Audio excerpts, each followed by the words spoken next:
الأكرم الذي خلق الإنسان وكرم وعلمه من البيان ما لم يعلم ونشهد أن لا إله إلا الله وحده لا شريك له ونشهد أن سيدنا وحبيبنا ومولانا محمدا عبده ورسوله أما بعد فأعوذ بالله من الشيطان الرجيم بسم الله الرحمن الرحيم ظهر الفساد في البر والبحر بما كسبت أيدي الناس ليذيقهم بعض الذي عملوا لعلهم يرجعون. وقال تعالى في شان حبيبه مخبرا وآمرا إن الله وملائكته يصلون على النبي يا أيها الذين آمنوا صلوا عليه وسلموا تسليما. اللهم صل على محمد وعلى آل محمد كما صليت على إبراهيم وعلى آل إبراهيم إنك حميد مجيد. اللهم بارك على محمد وعلى آل محمد كما باركت على إبراهيم وعلى آل إبراهيم إنك حميد مجيد. ইতিহাস ঐতিহ্য সমৃদ্ধ হাকালুকি হাওর মাধবকুণ্ড জলপ্রপাত এবং আগরাতর সমৃদ্ধ উপজেলা ঐতিহ্যবাহী বড়লেখা উপজেলার ৮ নং ওয়ার্ডের ইয়াকুবনগর ভাই বোন মাজার সংলগ্ন মসজিদের উদ্যোগে আয়োজিত আজকের এই তৃতীয় বার্ষিক ঐতিহাসিক তাফসীরুল কোরআন মাহফিলে পরম শ্রদ্ধেয় সভাপতি আজকের মাহফিলে প্রধান অতিথি হিসেবে আলোচনা পেশ করবেন সারা বাংলার আলোড়ন সৃষ্টিকারী নন্দিত মুফাসসিরে কোরআন হযরতুল আল্লাহ হযরত মাওলানা আমির হামজা সাহেব। আলোচনা পেশ করেছেন আরো অনেক উলামায়ে কেরাম। আজকের এই মাহফিলে এসে মাহফিলটাকে সৌন্দর্যমণ্ডিত করেছেন পরম শ্রদ্ধেয় উলামায়ে কেরাম, সম্মানিত মুরব্বিয়ানে আযম, প্রাণ প্রিয় কলিজার টুকরা যুবক ভাইরা, বাজারের সম্মানিত ব্যবসায়ী বৃন্দ, অত্র এলাকার পর্দার আড়াল থেকে শ্রবণরতা দিনদার ইমানদার সম্মানিতা মা ও বোনেরা, আমরা মহান মাবুদের দরবারে শুকরিয়া আদায় করছি যে রব্বুল আলামিন আজকের এই গুরুত্বপূর্ণ সময়ে,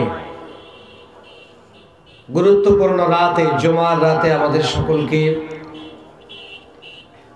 একটি জান্নাতি বাগানে আসার, বসার, আলোচনা করার এবং শোনার তৌফিক দান করেছেন। আমরা সকলে একবার সমস্বরে আওয়াজ দিয়ে পড়ছি আলহামদুলিল্লাহ। সম্মানিত হাজিরিন, আলোচনা হয়েছে, আলোচনা হবে। আমি খুব কম সময়ের ভিতরে, নির্ধারিত সময়ের ভিতরে, নির্ধারিত বিষয়ে আমার এবং আপনাদের সকলের হেদায়েত উপযোগী কিছু কথা বলার চেষ্টা করব ইনশাআল্লাহ। আমরা যে কোরআনটা শোনার জন্য এসেছি, যে কোরআন থেকে আলোচনা শোনার জন্য এসেছি, এই কোরআন আজকে পৃথিবীর প্রত্যেকটি ঘরে ঘরে, মুসলমানদের ঘরে আছে না নাই? বলেন, জোরে বলেন। আছে। আগেকার কোরআন, সেই 14.5 বছর, 15 বছর আগের সেই কোরআন অবিকল, অবিকৃত আজও আছে না নাই? সব জায়গায় জায়গায় আছে। কিন্তু আগেকার দিনে মুসলমানরা যেমন ইজ্জত, সম্মান, মর্যাদা নিয়েছিলেন, আজকে সেই মুমিনরা, মুসলমানরা সেই ইজ্জত নিয়ে আছে? নেই। আজকে জলে স্থলে চতুর্দিকে বিপর্যয় সৃষ্টি হচ্ছে। বিশেষত মুসলমানদের উপর পৃথিবীর চতুর্দিক থেকে আজকে আক্রমণ, নির্যাতন আসছে কি আসছে না? চতুর্দিক থেকে আসছে। মুসলমানরা আজকে বিপর্যস্ত, মুসলমানরা নির্যাতিত, মুসলমানরা আজকে নিষ্পেষিত। তার একমাত্র কারণ, শুধুমাত্র কারণ, কেবলমাত্র কারণ, মুসলমানরা আমরা আজকে আল কোরআন থেকে দূরে সরে গিয়েছি। ঠিক কিনা? আজকে আমাদের ঘরে কোরআন নাই, পারিবারিক জীবনে নাই, সামাজিক জীবনে নাই, রাষ্ট্রীয় জীবনে মনে হয় আছে নাকি? নাই, কোথাও নেই। স্কুল, কলেজ, বিশ্ববিদ্যালয়ে আজকে কোরআনের কোনো সিলেবাস নেই। এত বিপদ, এত মুসিবত আমাদের উপর চতুর্দিক থেকে আসছে, কিন্তু গোটা পৃথিবীর মুসলমানরা আমরা একবার খুঁজি না যে এই বিপদ এবং মুসিবত কেন আসছে, এই বিপর্যয় তামাম পৃথিবীতে কেন আসছে, আমরা এটা খুঁজি না। আমাদের আগেকার দিনের মুসলমানরা ছিল ভালো, সিয়াদত, নেতৃত্ব, সম্মান, মর্যাদায় তামাম পৃথিবীর উপর তাদের মর্যাদা ছিল বেশি। ঠিক কিনা? ভারতবর্ষ মুসলমানরা প্রায় 800 বছর শাসন করেছে। ঠিক না? স্পেন শাসন করেছি আমরা, অর্ধ পৃথিবী আমরাই শাসন করেছি। ঠিক কিনা? আমাদের হাত থেকে আজকে এখন ক্ষমতা নাই, সব ক্ষমতা আমাদের হাত থেকে চলে গিয়েছে। শুধু ক্ষমতা গিয়েছে তা নয়, বর্তমান পৃথিবীতে, সমস্ত পৃথিবীতে মুসলমানদের পায়ের তল থেকে মাটিও সরে গিয়েছে। ঠিক কিনা? ক্ষমতা দূরের কথা, মসনদ দূরের কথা, মুসলমানদের পায়ের নিচের মাটিও আজকে নাই। এর কারণ ক্ষমতা পাওয়ার, মসনদ পাওয়ার, পাওয়ার যে মাধ্যম, এই মাধ্যম আজকে আমরা হারিয়ে ফেলেছি। কোরআনকে আমরা হারিয়ে ফেলেছি। ঠিক কিনা? আজকে আমি সংক্ষেপে আপনাদের সামনে আলোচনা করব। চিন্তা করেছি যে এই গোটা ওয়ার্ল্ড ওয়াইড, বিশ্বময় আজকে কেন করোনা ভাইরাস আসলো, বছর ব্যাপী এই ক্র্যাকডাউন কেন হচ্ছে, করোনা ভাইরাস সহ জলে স্থলে আযাব গজব এত ঘন ঘন কেন আসতেছে, আমার দেশে ঝড়, জলোচ্ছ্বাস, অতিবৃষ্টি, অনাবৃষ্টি, ভূমিকম্প, অগ্নিকাণ্ড, রোড অ্যাক্সিডেন্ট, বন্যা, গণধর্ষণ, অ্যাক্সিডেন্ট, এগুলি কেন হচ্ছে জানার দরকার আছে না নেই? বলেন, এগুলি দিন দিন কমতেছে না বাড়তেছে? হত্যা, সন্ত্রাস, গণধর্ষণ, চুরি, ডাকাতি, দুর্নীতি দিন দিন বাংলাদেশে কমছে না বাড়ছে? বাড়ছে। মসজিদের সংখ্যা বাড়ছে, তাফসীর মাহফিল বাড়ছে, মাদ্রাসার সংখ্যা মনে হয় আগের চেয়ে কমে গেছে, বাড়তেছে। দিন দিন মাদ্রাসা বাড়ছে, হাফিজে কোরআনের সংখ্যা বাড়ছে, এমনকি বিশ্বময় তাম পৃথিবীতে প্রতিযোগিতা করে কারি এবং হাফিজদের প্রতিযোগিতায় বাংলাদেশ বরাবরই চ্যাম্পিয়ন হয়, ঠিক কিনা? সব জায়গায় বাড়ছে, মসজিদ, মাদ্রাসা, খানকা, পীর সাহেবের সংখ্যা বাড়ছে না কমছে? খানকার সংখ্যা, ইসালে সাহেবের সংখ্যা, সব কিছু বাড়ছে। বরং আগেকার দিনে খানকায় যত মানুষ হতো, ইসালে সোয়াবে যত মানুষ হতো, এখন তার চেয়েতে কম হয় না বেশি হয়? বেশি হয়। আগেকার দিনে তাফসীরুল কোরআন মাহফিলে যত শ্রোতা হতো, এখন কম হয় না বেশি হয়? তো আগে তো এরকম পিন্ডাল বান্দিয়া এত বড় করে কোনো ওয়াজি হতো না। সব কিছু বাড়ছে। তাহলে আমার প্রশ্ন, দিন দিন হত্যা, দর্শন, চুরি, ডাকাতি, দুর্নীতি এগুলি বাড়ছে কেন? তাহলে বোঝা যাচ্ছে দাল মে কুছ কালা হয়, ঠিক কিনা? কোন জায়গায় সমস্যা আছে, ঠিক না? এই যে একটা কথা আছে না, দাওয়া পিলাতি হে মগর বিমার জিয়াদা হতি হে। লোকটি আফসোস করে বলেছিল, বাবা ঔষধ তো খাই কিন্তু বিমার তো দিন দিন বাড়ে। তার মানে কি ঔষধের দোষ না, রোগ আইডেন্টিফাই সমস্যা? রোগ আইডেন্টিফাই সমস্যা হয়েছে। আজকে কোরআনের তেলাওয়াত, কেরাত সম্মেলন, বুখারী খতম, কোরআনের খতম, আছে না নাই? আজকে আমি ফেসবুকে দেখলাম, গতদিন আমাদের সিলেটের এক জায়গায় প্রবাসীদের করোনা ভাইরাস থেকে মুক্তির জন্য হুজুররা বুখারী খতম করতেছে। কি খতম? বুখারী খতম। বলেন, বুখারী খতম, কোরআন খতম পড়লে করোনা ভাইরাস যায়, এরকম কোনো প্রমাণ আছে? আরে মুসলমান, কি করার কথা ছিল আর করতেছে কি? আসলে ওই বুখারী খতম না, আসলে হয়েছে পয়সা। আসলে উদ্দেশ্য কি? হাল তেরা চাল হে, মকসুদ তেরা মাল হে। আমাকে একদিন একজন এসে বলে, ব্যাংকের একজন ম্যানেজার আফসোস করে বললেন, হুজুর আপনি আমাকে 3টা মিনিট সময় দিতে হবে। আমি তার কাছে গেলাম, তিনি ইসলামী ব্যক্তিত্ব, ইসলামী ব্যাংকের ম্যানেজার। তিনি বললেন, হুজুর আমার বাপ মার ব্যাপারে কিছু কথা বলতে চাই।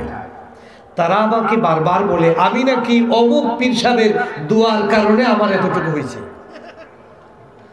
তো আমি বললাম, ঠিক আছে আমি সেটা মানলাম, কিন্তু ওই পীর সাহেবের ছেলে মদ খায়, পীর সাহেবের নাতি সিগারেট খায়, রাস্তায় রাস্তায় ঘুরে, তো পীরের দোয়া তার ছেলের জন্য লাগলো না, নাতির জন্য লাগলো না, আমার জন্য লাগে। বিষয়টা তো আমার বুঝতে একটু সমস্যা হয়, ঠিক কিনা বলে?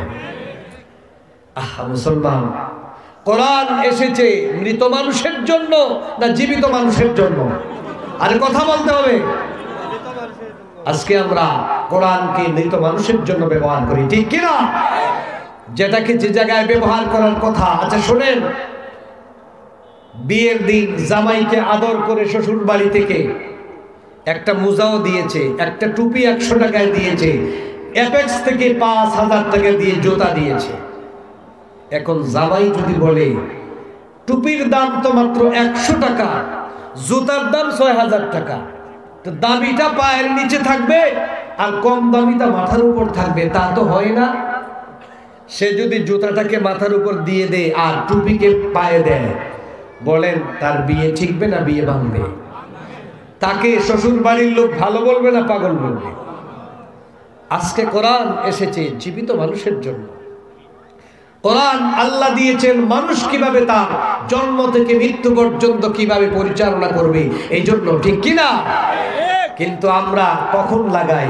মরে যাওয়ার পর তার খতমের জন্য ব্যবহার করি, ঠিক কিনা? মরার পরে 40 দিন তার কবরের কাছে গিয়া হুজুরকে 40 দিন 500 টাকা করে প্রতিদিন দিয়ে তিলাওয়াতের ব্যবস্থা করে দেয়, ঠিক কিনা? মরা মানুষকে কখনো কোরআন শোনানো যায়? কোরআন শোনানো যায় না। করোনা ভাইরাস থেকে বাঁচার জন্য কোরআনের খতম, বুখারীর খতম, এগুলি পড়ে কি কখনো রক্ষা পাওয়া যায়? এগুলি রক্ষা পাওয়ার কারণ নয়। এই জন্য আজকের আলোচনার বিষয় হলো করোনা ভাইরাস সহ যত বিপদ মুসিবত আমাদের উপর আসতেছে, আসবে, এগুলি কেন আসে, আর এই ভাইরাস থেকে, গজব থেকে, আযাব থেকে বাঁচার উপায়টা কি? পয়েন্ট কয়টা বলেছি? কথা বলেন কয়টা? বলবো এই পয়েন্টগুলি বলবো। আমি নতুন আজকে এই বিষয়ে প্রথম আলোচনা করব, এর আগে বিষয়টা আলোচনা আমি আর করি নাই। আমার বন্ধুগণ, আমার ভাইরা, আল্লাহ রাব্বুল আলামিন কোরআনুল কারীমের সূরা আর-রুমের 41 নম্বর আয়াতে কারিমার ভিতরে বলেন, যাহারাল ফাসাদু ফিল বাররি ওয়াল বাহরি বিমা কাসাবাত আইদিন নাস। জলে এবং স্থলে যত বিপর্যয় দেখা দিয়েছে সব মানুষের কৃতকর্মের ফল। কে বলছেন? কে বলছেন? তারপরে রব্বুল আলামিন বলছেন কেন এগুলি দিলেন? লিনুযীকাহুম বা'দাল্লাযী আমিলু, যাতে করে কিছু কৃতকর্মের ফল, স্বাদ, আযাব দুনিয়ায় থাকতে তারা ভোগ করতে পারে। 2 নাম্বার হলো লাআল্লাহুম ইয়ারজিউন, আর এই জন্য দেই যাতে করে তারা ইউটার্ন করে, কামব্যাক করে আবার যেন আমার দিকে ফিরে আসে। কয়টা কারণে? 2টা। আমার বন্ধুগণ, আমার ভাইরা, যুবক ভাইরা, মুরব্বিয়ানে আযম, আল্লাহ রাব্বুল আলামিন বলেন এই পৃথিবীতে জলে স্থলে যত বিপর্যয় আমি আল্লাহ রাব্বুল আলামিন দেই, এগুলি আমার কারণে নয়, অন্য কোনো কারণে নয়। এর একমাত্র কারণ, এর একমাত্র দায়ী হলো মানুষ। দায়ী কারা? আমরাই দায়ী। অনেকে কয় দাবা এটা তো আমার কপালের দোষ, কপালেই ছিল এই জন্য এগুলি হচ্ছে। নাউযুবিল্লাহি মিন যালিক। এগুলি কপালের দোষ নয়। পৃথিবীতে যত বিপর্যয়, ব্যক্তিগত, সামাজিক, পারিবারিক, রাষ্ট্রীয়, যাই হয়, এই সবগুলির জন্য দায়ী মানুষ নিজে। ঠিক কিনা? আমার মুসলমান ভাইয়েরা, পৃথিবী থেকে মুসলমানদের ক্ষমতা যাওয়ার কারণ, পৃথিবীতে বিপর্যয়ের কারণ, জলে স্থলে বিপর্যয়ের কারণ, ভূমিকম্প হওয়ার কারণ, রোড অ্যাক্সিডেন্টের কারণ, এই পৃথিবীতে করোনা ভাইরাসের একমাত্র কারণ মানুষের নিজের পাপ। চলে বলেন ঠিক কিনা? এখন আসেন, why do the danger and pestilence come? এই মহামারী গজব কেন আসে? পয়েন্ট আকারে আমরা একটা একটা করে বলব। 1 নাম্বার হলো রব্বুল আলামিন বলেন এই মহামারী তাম পৃথিবীতে যত কিছু আছে সব কিছু আমি দেই। 1 নাম্বার হলো মানুষের গুনার কারণে। 2 নাম্বার হলো রব্বুল আলামিন বলেন পৃথিবীতে মানুষ জুলুম করে। একজন ক্ষমতাবান রাষ্ট্রপ্রধান ক্ষমতা পাওয়ার পরে জুলুম করে। আবার পৃথিবীতে যত মানুষকে আমি যেভাবে ক্ষমতা দিয়েছি, মানুষ ক্ষমতা পাওয়ার পরে জুলুমে লিপ্ত হয়ে যায়। ঠিক কিনা? মানুষের জুলমের কারণে আল্লাহ রাব্বুল আলামিন এই কথাটি কোরআনুল কারীমের সূরা ইউনূসের 13 নম্বর আয়াতে কারিমার ভিতরে বলেন, ওয়ালাকাদ আহলাকনাল কুরুনা মিন ক্বাবলিকুম লাম্মা যালামু। এর আগেও আমি বহু জাতিকে ধ্বংস করেছি, অনেক জাতিকে ধ্বংস করেছি, অনেক এলাকাকে আমি ধ্বংস করেছি। এর অন্যতম কারণ লাম্মা যালামু, তারা জুলুম করেছিল। তারা কি করেছিল? এই জুলুমটা 2 ভাবে মানুষ করে। 1 নাম্বার হলো মানুষ তার নিজের নফসের সাথে জুলুম করে। কিসের সাথে? মানুষ তার নফসের সাথে জুলুম করে।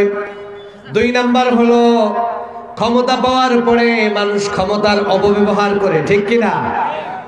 আজকের পৃথিবীর চতুর্দিকে তাকায়া দেখেন, যারা এই ক্ষমতায় তারাই জালেম। ঠিক কিনা? যারা এই ক্ষমতায় দেয় তারাই জুলুম করে, মানুষের উপর তাদের জুলুমের হাতিয়ারটা তারা চালায়। একজন মেম্বার ক্ষমতা পাওয়ার পরে মেম্বারি চালানোর ক্ষেত্রে সে জুলুম করে, অন্যায়ভাবে মানুষের হক মেরে মেরে খায়, অন্যায়ভাবে আরেকজনকে ফাঁসায়। চেয়ারম্যান সাহেব চেয়ারম্যান হওয়ার পরে জুলুম করে কি করে না?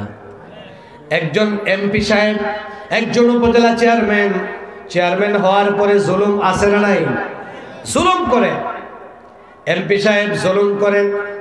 প্রধানমন্ত্রী হওয়ার পরে বিশ্বের যে কোনো জায়গায় হোক, অনেকে বলতে পারেন বাংলাদেশের কথা বলছি, শুধু বাংলাদেশেই নয়, তাম পৃথিবীতে আজকে যারাই শাসনের ক্ষমতায় আছে, শাসনের ছড়ি যার হাতেই আছে, বলেন তো দেখি জুলুমের ছড়ি চালাচ্ছে কি চালাচ্ছে না? সব জায়গায় জুলুম। অন্যায় ভাবে মানুষকে হত্যা করা হচ্ছে, অন্যায় ভাবে আরেকজনকে মিথ্যা মামলা দিয়ে ফাঁসিয়ে দিলেন, অন্যায় ভাবে আরেকজনের জায়গা দখল করলেন, অন্যায় ভাবে আরেকজনকে মৃত্যুদণ্ড দিলেন, অন্যায় ভাবে আরেকজনকে যাবজ্জীবন দিলেন, অন্যায় ভাবে আরেকজনকে দেশ ছাড়া করলেন। এগুলির প্র্যাকটিস আছে না নাই? প্র্যাকটিস আছে। জুলুমের মাত্রা যতই বাড়বে, জুলুমের মাত্রা যতই বাড়বে, আযাব এবং গজবের মাত্রা তত বাড়বে।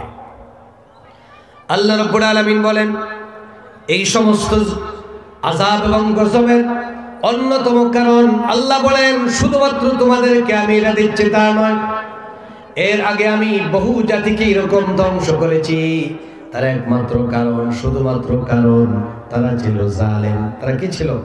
ওয়ামা কুন্না মুহলিকিল কুরা ইল্লা ওয়াহলুহা যালিমুন। আল্লাহ বলছেন, জালেম ছাড়া কাউকে আল্লাহ ধ্বংস করেন না। আল্লাহ রাব্বুল আলামিন বলেন, মহামারী দেই, করোনা ভাইরাস দেই তখন, ভূমিকম্প দেই তখন, যখন তাম পৃথিবীর মানুষগুলি জালেম হয়ে যায়।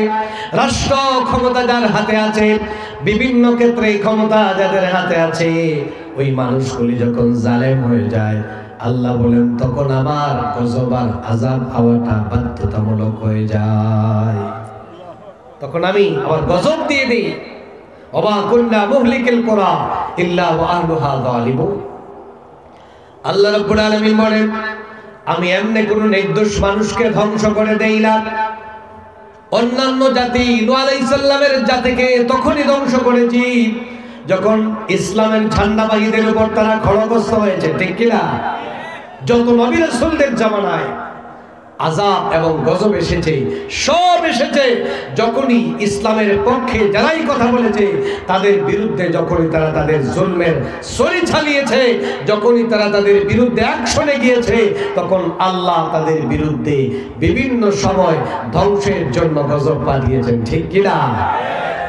তাহলে এক নাম্বার কারণ মানুষের নিজের কামানো। দুই নাম্বার, যখনই কোনো জনপদের মানুষ জালেম হয়, কোন ওয়ার্ডের মানুষ যদি জালেম হয়ে যায়, কোন ওয়ার্ডের কাউন্সিলর সাহেব যদি জালেম হয়ে যায়, কোন এলাকার পৌর মেয়র যদি জালেম হয়ে যান, কোন উপজেলা চেয়ারম্যান যদি জালেম হয়ে যান, কোন এলাকার সংসদীয় এলাকার এমপি সাহেব যদি জালেম হয়ে যান, কোন দেশের প্রধানমন্ত্রী প্রেসিডেন্ট যদি জালিম হয়ে যান, তাহলে ওই দেশে আল্লাহর গজব পাঠানো বাধ্যতামূলক হয়ে যায়, ঠিক কিনা? আল্লাহর গজব বাই সিরিয়ালে আসতেই থাকে, একটার পর একটা। আমার মুসলমান ভাইরা, আমার বন্ধুগণ, আল্লাহ রাব্বুল আলামিন বলেন, ওয়াতিলকাল কুরা আহলাকনাহুম লাম্মা যালামু। সূরা কাহফের 59, সূরা কাসাসের 59, সূরা ইউনূসের 13, তিন জায়গায় আল্লাহ রাব্বুল আলামিন বলছেন, সব জায়গায় বলছেন, আমি এই পৃথিবীতে জলে স্তরে যত বিপর্যয় প্রেরণ করেছি তার একমাত্র কারণ মানুষগুলি জালেম হয়ে যাওয়া, ঠিক কিনা? এক নম্বর জুলুম হলো এলাকার ক্ষমতাশীলরা যখন জালিম হয়ে যায়। দুই নাম্বার জুলুম হলো সাধারণ নাগরিক যখন গুনার কাজ করতে শুরু করে দেয়, মানুষ যখন জেনা ব্যভিচার করতে শুরু করে, মানুষ যখন অন্যায় আচরণ করতে শুরু করে দেয়, মানুষ যখন নামাজ বাদ দিয়ে দেয়, মানুষ যখন মিথ্যা কথা বলা শুরু করে দেয়, মানুষ যখন অন্যায়ভাবে মানুষের জায়গা দখল করে, মানুষ যখন জেনা ব্যভিচারের মাত্রা বাড়িয়ে দেয়, মানুষ যখন অন্যায় আচরণ করতে শুরু করে দেয়, আল্লাহ রাব্বুল আলামিন ওই জাতিকে তখন ধ্বংস করে দেন। তখন করোনা ভাইরাস তাদের উপর চেপে বসে। তিন নাম্বার কারণ হলো আল্লাহ রাব্বুল আলামিন চমৎকার ভাবে বলছেন, কিয়ামতের দিন বড় শাস্তি দেওয়ার আগে ছোট শাস্তি দিয়া আগে আমি বিমানকে রানওয়েতে উঠাই। বিমান দেখছেন না আপনারা? তো বিমান যখন চলে প্রথমে দেখবেন উড়াল দেওয়ার আগে রানওয়েতে একটা দৌড় দেখি দেয় না, পরীক্ষামূলক সম্প্রচার। আল্লাহ রাব্বুল আলামিন বলেন তাদের জন্য রয়েছে সাকরাতের শাস্তি, তাদের জন্য রয়েছে কবরের শাস্তি, তাদের জন্য রয়েছে পুলসিরাতের শাস্তি, তাদের জন্য রয়েছে জাহান্নামের শাস্তি। আল্লাহ রাব্বুল আলামিন বলেন গোলাম বান্দা বান্দি শোনো, আমি তোমাদেরকে সাকরাতের শাস্তি দেওয়ার আগে, জাহান্নামের শাস্তি দেওয়ার আগে, কবরের শাস্তি দেওয়ার আগে আল্লাহ রাব্বুল আলামিন বলেন অল্প কিছু শাস্তি দুনিয়ায় তাদেরকে আমি টেস্ট করাইতে চাই, এজন্য বড় শাস্তির আগে ছোট শাস্তি আমি তাদেরকে দেওয়ার জন্য আমি তাদের উপর করোনা ভাইরাস চাপাইয়া দেই, তাদের উপর আমি ভূমিকম্প চাপাইয়া দেই, তাদের উপর আমি জ্বর জলোচ্ছ্বাস চাপাইয়া দেই, তাদের উপর আমি খারাপ অবস্থা চাপাইয়া দেই। এর অন্যতম কারণ আল্লাহ বলেন যাতে করে আগে ছোট শাস্তিটা দিতে পারি, বড় শাস্তির আগে ছোট শাস্তি। আল্লাহ রাব্বুল আলামিন এই কথাটা সূরা সিজদার 21 নম্বরে আয়াতে বলেন ওয়ালানুযীকান্নাহুম বা'দাল্লাযী ওয়ালানুযীকান্নাহুম মিনাল আযাবিল আদনা দুনাল আযাবিল আকবার। আযাবে আকবারের আগে বড় শাস্তি দেওয়ার আগে এদেরকে আগে ছোট শাস্তি দুনিয়াতে আমি আল্লাহ দিতে চাই, এজন্য তাদের উপর আযাব এবং গজব নাযিল করি। নাউযুবিল্লাহ। আল্লাহ রাব্বুল আলামিন 4 নম্বর আয়াতে বলেন আযাব গজব আদার 4 নম্বর কারণ, গুরুত্বপূর্ণ কারণ শোনেন ও আমার নাগরিক ভাইরা, আমার মুসলমান ভাইরা শোনেন। এই পৃথিবীতে আজকে 1টা বছর হয়ে গেল, চতুর্দিকে অবরোধ। ব্যবসায়ীরা বলে হুজুর ব্যবসার অবস্থা ভালো না, ব্যবসায়ীরা আজকে রাস্তায় বসে গেছে, বিদেশিদের অবস্থা ভালো না। লন্ডন থেকে ফোন করে করে বলে হুজুর আমাদের জন্য দোয়া করেন, কারণ আমরা ঘর থেকে বের হতে পারি না। বিদেশি কন্ট্রাক্টর যাদের লক্ষ লক্ষ টাকা ইনকাম ছিল, এখন দেশের থেকে জায়গা বেছে আনিয়া জীবন চালাইতেছে, ঠিক কিনা? তাম পৃথিবীর আজকে অবরুদ্ধ হয়ে গিয়েছে। তার কারণ কি? তার 4 নম্বর কারণ হলো রব্বুল আলামিন বলেন যখন পৃথিবীর নেতৃস্থানীয় লোকেরা, তোমাদের লিডার যারা আছে, ওই লিডারগুলি যখন খারাপ হয়ে যায়, লিডারগুলি যখন বেনামাজি হয়ে যায়, লিডারগুলি যখন দুর্নীতিবাজ হয়ে যায়, লিডারগুলি যখন মানুষের সম্পদ মেরে মেরে খায়, লিডারগুলি যখন জালেম হয়ে যায়, ওই লিডারগুলি যখন দুর্নীতিবাজ হয়ে যায়, আল্লাহ বলেন তখন আমি ওই জাতির উপর ধ্বংস পাঠাইয়া দেই। আজকে বলেন তাম পৃথিবীর সমস্ত দেশের লিডারগুলির অবস্থা ভালো না খারাপ? বলেন আজকে যত বড় চোর, যত বড় বাটপার, যত বড় সন্ত্রাসী, যত বড় গডফাদার, তত বড় নেতা, ঠিক কিনা? তবে বাংলাদেশে এগুলো নাই, আছে। সব দেশের অবস্থা হলো এমন। আল্লাহ রাব্বুল আলামিন বলেন ইদা আরাদনা আন নুহলিকা ক্বরিয়াতান আমারনা মুতরাফিহা ফাফাসাকু ফিহা فحق عليها القول فدمرناها تدميرا। রব্বুল আলামিন যখন কোন জাতিকে ধ্বংস করেন, ওই জাতির নেতাগুলিকে ফাসিক বানাইয়া দেন, ফুজ্জার বানাইয়া দেন, নেতাগুলি দুর্নীতিবাজ হয়ে যায়। যখন কোন দেশের নেতারা দুর্নীতিবাজ হয়ে যায়, যখন কোন দেশের নেতাগুলি জালেম হয়ে যায়, সন্ত্রাসী হয়ে যায়, যখন কোন এলাকার নেতাগুলি চোর ডাকাত বাটপার হয়ে যায়, যখন কোন এলাকার নেতাগুলি দুর্নীতিবাজ হয়ে যায়, আল্লাহ বলেন তখন এলাকায় আমি ধ্বংস নাযিল করি। এদের নেতাগুলির অপরাধের কারণে আমার পক্ষ থেকে শাস্তি একটার পর একটা আসতে থাকে, ঠিক কিনা? ফাফাসাকু ফিহা। তো নেতা যখন খারাপ, ইমামের নামাজ যদি নষ্ট হয়, মুক্তাদির নামাজ হবে? কথা বলেন না। ইমামের যদি ওযু চলে যায়, বাকিদের অবস্থা কি? বাকিদের ওযু থেকে লাভ আছে? বাকিদের নামাজ যেমন হয় না। মুসলমান ভাইরা, এই সমাজের ইমাম যারা, এদের ওযু আছে? কথা বলেন। গোসল আছে? ওযু করিয়েই বা কি লাভ? গোসল করিয়েই বা কি লাভ? আচ্ছা বলেন, কোন ইহুদি, খ্রিস্টান, নাসারা, হিন্দু, বৌদ্ধ, অমুসলিম প্রতিদিন যদি 100 বার ওযু করে 100 বার গোসল করে পাক হতে পারবে? কারণ তার অন্তরটা কি নাপাক। আজকে আমাদের নেতাগুলির ওযু নাই, ঠিক কি না?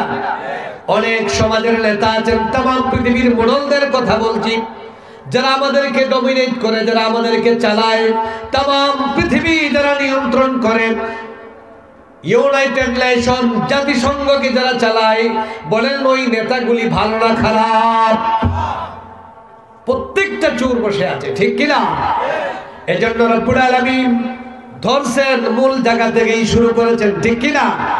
উন্নত রাষ্ট্র যাদেরকে আমরা ফার্স্ট ওয়ার্ল্ড বলে থাকি, সেখান থেকেই আল্লাহ মেসাকার করা শুরু করেছেন, ঠিক কিনা?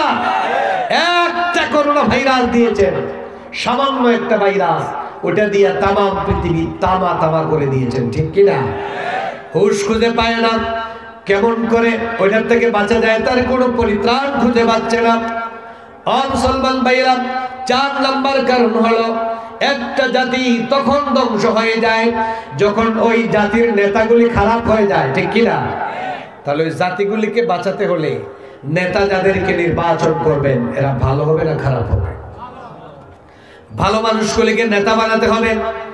5 নাম্বার কারণ হলো আল্লাহ রাব্বুল আলামিন কোরআনুল কারীমে বলেন, আল্লাহর যেই কোরআন দিয়েছেন, আল্লাহর কোরআন মতো যখন ফয়সালা হবে না, আমার ব্যক্তি জীবন যখন কোরআন অনুযায়ী চলবে না, আপনার পারিবারিক জীবন যখন কোরআন অনুযায়ী চলবে না, আমার রাষ্ট্রীয় জীবন, আমার বিচার ফয়সালা, আমার ব্যবসায়ী ভাইদের ব্যবসা, সব কিছু যখন কোরআন অনুযায়ী চলবে না, আল্লাহ রাব্বুল আলামিন বলেন ওই জাতিকে ধ্বংস করার জন্য রব্বুল আলামিন তার আযাব এবং গজব পাঠাইয়া দেন। নাউযুবিল্লাহ পড়েন।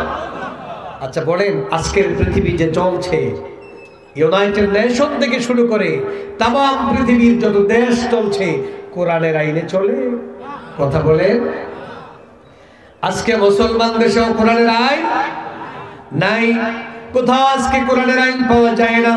রব্বুল আলামিন বলেন, ওয়া আনহুকুম বাইনাহুম বিমা আনজালাল্লাহু ওয়া লা তাত্তাবি'ু আহওয়াআহুম فإن تولوا فاعلم أنما يريد الله أن يصيبهم ببعض ذنوبهم।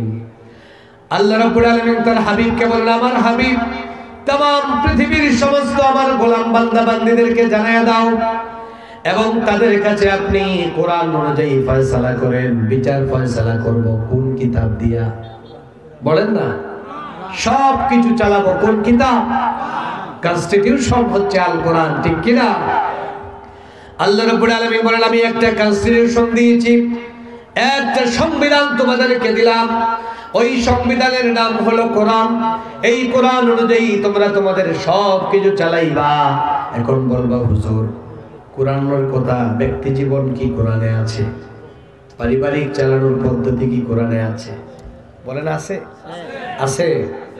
ব্যক্তি জীবন কেমন করে চলবে আল্লাহর কোরআনে আছে। এমন কি আপনি খাওয়া দাওয়া কেমনে করবেন, আপনার ঘুমের পদ্ধতিটা কেমন হবে, আপনার ব্যবসা পদ্ধতি কেমন হবে, আপনার ইউনিয়ন কেমন চালাবেন, কাউন্সিলর তার ওয়ার্ডটা কেমন চালাবেন, মেয়র তার পৌরসভা কেমন চালাবেন, উপজেলা চেয়ারম্যান তার উপজেলা কেমন করে চালাবেন, রাষ্ট্রপ্রধান তার রাষ্ট্রটা কেমন করে চালাবেন, কোরআনে আছে না নাই? আল্লাহর কোরআন এসেছে ওইটা রাষ্ট্র চালানোর জন্য, ঠিক কিনা? সব কোরআনে আছে, কিন্তু আমরা ওইটা মানি না। যখন আল্লাহর কোরআনকে বাদ দিয়া আপনি পশ্চিমাদের আইন দিয়ে আপনার পরিবার চালাবেন, আপনার ব্যক্তি জীবন চালাবেন, আপনার রাষ্ট্র চালাবেন, সব কিছু চালাবেন, তখন আল্লাহ রাব্বুল আলামিন বলেন, ফাইন তাওয়াল্লাউ, যখন তোমরা কোরআন থেকে সরে যাবে। ও আমার কাউন্সিলর সাহেব, আপনি ওয়ার্ড চালাতে গিয়া যখন কোরআন থেকে সরে যাবেন, মেম্বার সাহেব যখন ওয়ার্ড চালাতে গিয়া কোরআন থেকে সরে যাবেন, মাননীয় মেয়র পৌরসভা চালাতে গিয়া যখন কোরআন থেকে সরে যাবেন, একজন পরিবারের গার্ডিয়ান পরিবার চালাতে গিয়া যখন কোরআন থেকে সরে যাবেন, আমার আল্লাহ বলেন তখনই সাথে সাথে ইন্নামা ইউরিদুল্লাহ আইয়ুসিবাহুম বিবাদি যুনুবিহিম, আল্লাহ তখন সাথে সাথে ইচ্ছা করেন এরে কিছু সাইজ করা, কি করা, এরে কিছু সাইজ করা। ও ভাইরা আমার, যখন আপনি কোন দেশের আইন মানেন না, সরকারের কথা মানেন না, রাষ্ট্রীয় আইন মানেন না, বলেন তো দেখি, তখন সাইজ করার জন্য কিছু শাস্তি আছে না নাই? আছে। সরকারের পক্ষ থেকে, রাষ্ট্রের পক্ষ থেকে আপনি রাষ্ট্রের বিরুদ্ধে যখন অবস্থান নেবেন, রাষ্ট্রদ্রোহী মামলা আছে না নাই? রাষ্ট্রদ্রোহী মামলা দিয়ে আপনাকে সাইজ করা হয়। উদ্দেশ্য হলো আপনি যদি সরকারের বিরুদ্ধে ফেসবুকে লেখালেখি করেন,